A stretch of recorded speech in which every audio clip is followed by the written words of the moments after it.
It's Toilet Tunes. We're back. And the first thing we do is we pause.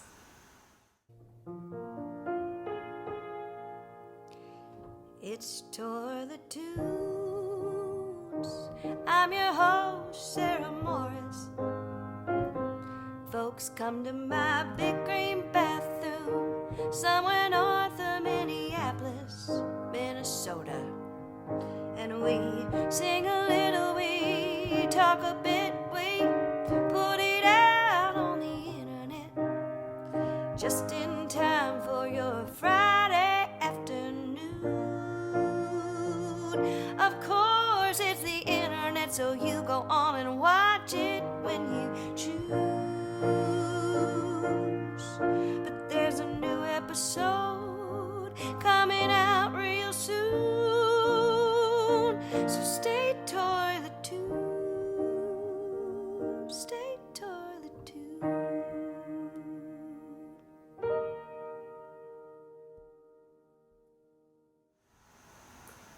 And that was our pause.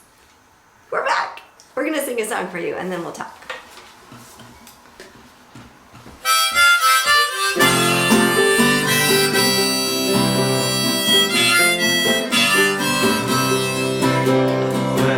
Spend my life following things I cannot see. Just when I catch up to them, they slip away from me. And I've been down 1,000 trails I never walked before. And I find out that without faith, they lead me to your door.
My first guest for this new season of Toilet Tunes. We took the summer off because guess who can't have visitors in her bathroom when her kids are home all the time? This girl. My name is Sarah Morris. I've been inviting people to sing in my big green bathroom since 2016. And somehow I've never had you, Martin Devaney. Yeah? The unofficial mayor of St. Paul. So they say. So who is they? That my constituents. Yes. I guess. How long The have they been public. saying it? Oh man, I think it's been around about 15 years or so. Yes. It was at first. It was I think that ran in a magazine that our friend Stuke mentioned, and people ran with that. I never had a nickname before in my life. It's a good one. It's a long nickname. I mean, people can't like yell it at you. Do they yell mayor at you? Yeah, plenty of people. And there's no term limits, so it just might keep going.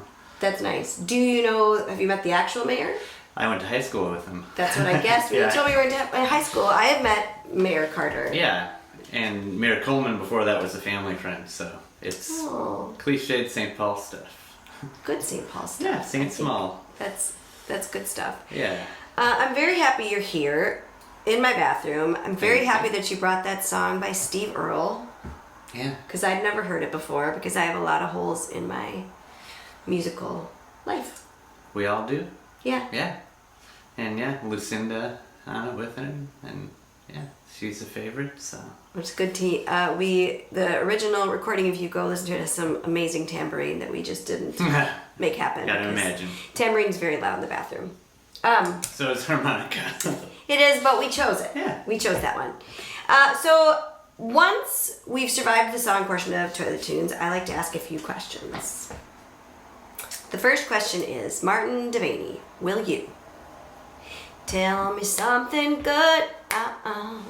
Tell me. Something big, little, Yeah. good. Yeah, well, we kicked off a new residency recently at the White Squirrel, and that was great. And Can I we're show about off my poster for you? Yes, yeah. I made Martin a poster. Devaney and Friends, the third Thursdays at White Squirrel. Yeah. Martin made a poster. It's better.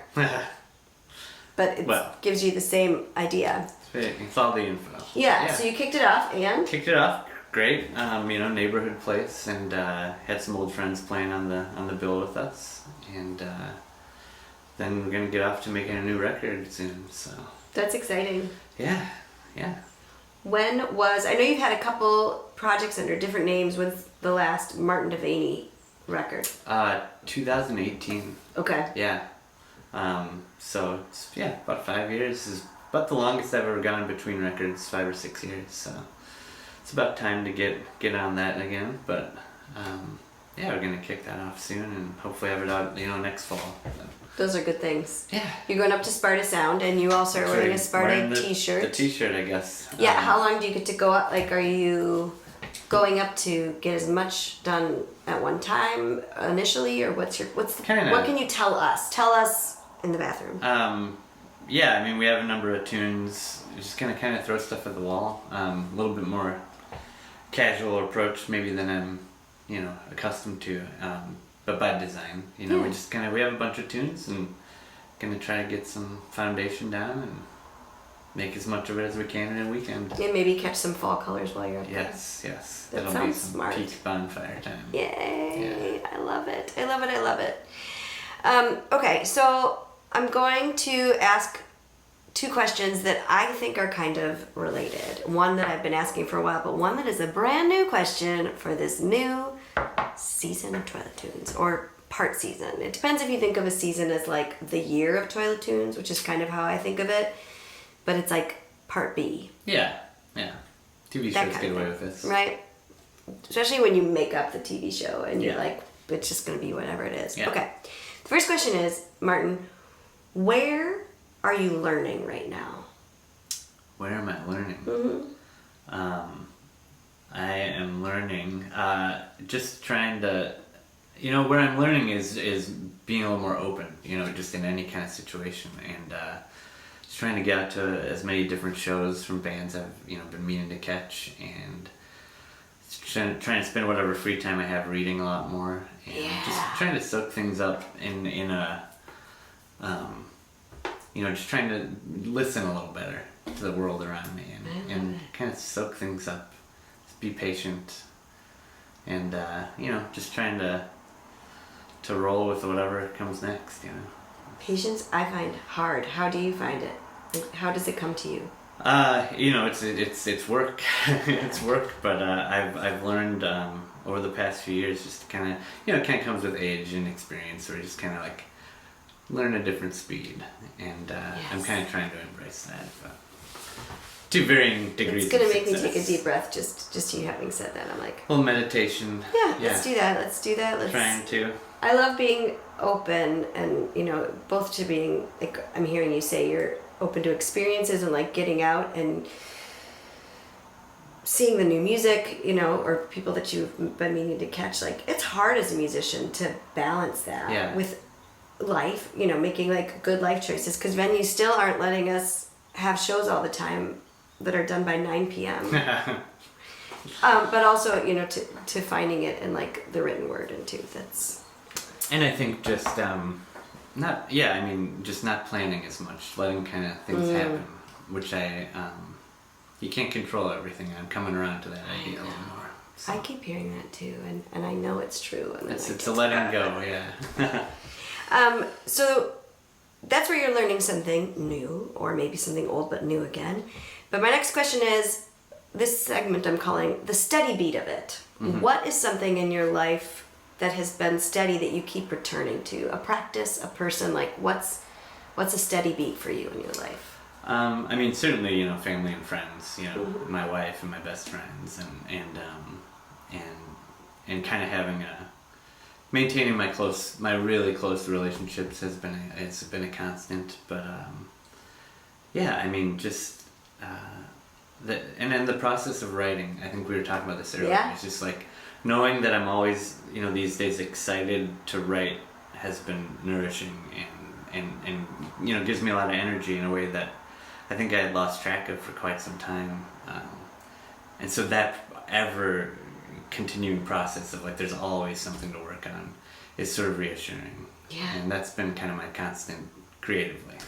Do you have, when you go to write, is there any sort of setup that you find most fruitful, or sort of time of day, or are you kind of writing all over the place? What does it look like for you? I've typically been kind of a combination of that lightning strike thing, not necessarily forcing myself to write, although I write most days in some capacity, but kind of in line with what I was saying before, is like I don't want to manufacture a situation. So like, when you're younger, at least me, and it's like, it was open a bottle of wine and light some candles and you're gonna get in this vibe, and like maybe that works sometimes, but more so I find that it's like making it available to yourself. So I'll just wander around the house with a guitar, kind of working on something, and it'll pop into your head, and kind of just going with the vibe when it hits. Yeah. And kind of dropping everything else. The candles and the wine and the blank page sounds like a lot of stress to put on a song. You know what I mean? Like, yeah, just but when you're young, you don't know. No, I know. But I feel like it's almost just like when I'm young, I might have been more interested in that in like a romantic way too. Right. Now it's like, actually, you're a crafts person. Right. Now it's like, well, I don't need that. I just need, the coffee and the like quiet time. Like there's. Yeah, the peace. Yes. That is and another steady beat of it, just to say this again, you're choosing a steady beat and having a residency. Yes. Was that intentional? Was this like, I want an excuse to see my friends once a month? Was this like, I'm going to be trying out new songs? Like, can you tell us a little, just dial us into what we will be experiencing when we all come out to the third Thursdays? It was a little bit that, and kind of, I joked for years about, aging into just playing them. I'll always play in my corner bar, but that was like, in theory. And a couple of years ago when the White Squirrel opened, coincidentally in my neighborhood, How nice of them. Yes, I've been bugging them to, do this. But, so that's been great. But like, knowing those guys and everyone that kind of works there for a long time, it was one of those things of like, I'm also invested in it in terms of like, bring good music into my community, and just wanted to have like a hand in like building something there. Yeah. And so once a month seemed like a good speed, and I was booking some shows under the banner of my label, Pig's Eye Records, and that's essentially what this is, but with me kind of comfortable hosting it now, and playing a set each month, which I wasn't quite at that speed for a while, and now I'm kind of comfortable doing that, and so it's a way to, have a steady gig, but also be able to bring people into the community and have an event each month that like again, as a constant, dependable thing. So Yeah. yeah. You own a record label because Infinite. you're like super interested in being a bajillionaire. Yes. Yes, Right? Yes. right? Yes. Driven by profit. No, but tell me like a little bit about that and how you. Yeah. I can understand the dream of it, and I think it's beautiful that you made that dream like actually happen. How are you finding that in today's current musical climate? How has it changed for you? Well, in its current guise, it is not. I co-ran a label from 2002 to 2010 Yep. called Eclectone Records, and that was more of a functional, operation with multiple people and a little more money and artists on the label. And this is less of a traditional label in as much as it's kind of a banner to do things, throw events, promote things. Cool. And also a physical imprint for my releases. And Yeah. we put out a John Swartzen record and the first Cold Diamond EP as well. Oh. And it's sort of there for my friends that need a place to be, along the way. So it's less of a traditional label, but it may at times operate as so. Yeah. And just kind of an aesthetic home. That's awesome. So, Which you named Pig's Eye Records. Yep. Which has a St. Paul history, right? Pig's Eye? It was the original name of the settlement. Yeah. So, you are St. Paul forever? Pretty much. Yeah. Born and raised. Did you try to leave it at some point, ever? Not with any effort. I mean, I've lived in Minneapolis, but Okay. no, I mean, I was always pretty rooted here. It's, can always tour and travel, but it's been a great home base. So Yeah. I never was really drawn to leave. It's a good place. But yeah. Yeah. The last question I like to ask people is, will you, it's quickie, Yeah. take us and spin us out to something we could be listening to, something that's maybe making your own ears hot, that might do something for us. Oh, okay. Gosh, I don't know. I have been revisiting a lot of. I've been kind of trying to find stuff that I haven't spent as much time with, but I've been on like a big Graham Parsons, like early 70s Grateful Dead, Joni Mitchell, kind of that early 70s thing, but that's not really new. That's okay. If it's, I mean, that's anything, no, I like old too. I mean, Yeah, just yeah. like whatever is really like lighting up your music fire. That's been good, but also again like this past year, and it's been more moments. Like I was lucky enough to go out to Woodstock and see a show at Levon Helm's Barn. Finally, it's been kind of like I guess a bucket list item, and the spirit of that kind of brought up like the old House of Mercy nights at the Turf Club. Molly Mayer and her Disbelievers, used to be at Nye's and the Belfast Cowboys. Now Molly does her residency at the Squirrel, and these like the Lutsun Festival, which we were both at. Yes. You worked at, I attended. Yes. So good. Things like that like that's more than like any records or listening. It's more been like this past year, like events like that that really bring people together have been inspiring to me. So less of a style of music maybe, but kind of that spirit of community and songwriters that are trying to push everybody forward.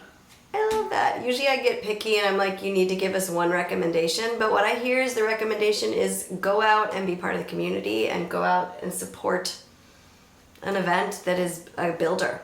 Yeah. Does that feel like, did I distill you okay? That works, yeah. But buy some local bands' records too. There's lots of good ones out there, Yeah, so. I think the White Squirrel, maybe we'll spin you out to the White Squirrel with this and just say if you're local, I know some of you are in Florida and can't be there, or other places, thank you forever you're watching Turn the Tunes, but you probably have a place like the Squirrel that's offering up residential homes for musicians so that they can build things. I think that's really cool because you could go and see Martin on third Thursdays, you can go see Molly on second Wednesdays, I think. Yeah. I'm going to be maybe taking up a residency there in 2024, I'm totally doing it. And so I think they're offering artists homes, and so you can go be part of like the community in that way. So that's where we just spun you to. Does that sound right? That works. Yeah. Do you want to change your answer? No, that works. I mean, yeah. We have so many great venues in the Twin Cities, Yes. And it's just nice that, you know, there's always something going on. There's always many Yes. things going on. And so there's a lot, it's easy to support things if, you know, with everybody out there I doing think stuff. Dusty's always feels like Yeah. a community hang. Yeah. Palmer's. There's a lot of places. So wherever you are, go find the place where people are just gathering together. Yeah. And we'll be doing Third Thursday in November Yes, that's true. It's November 16th. I get to go be part of Martin's party. with Eli Gardner. Oh, Eli's so great. He's been in my bathroom too. Oh, Thanks for there you go. finally coming in here. Thank you for having me. Do I have to scrub anything? No. Fantastic. But we do get to thank our sponsors. Oh. Did you know that we have sponsors? Yes. We have sponsors. These are magic humans over at Patreon that make it possible for me to do anything that, you know, things like invite people like Martin into my bathroom. Thank you, subscribers. I love you in a way that can only be described as abundant and near awkward. Toilet Tunes is most Fridays at noon, and so until next week, I ask that you stay toilet tuned.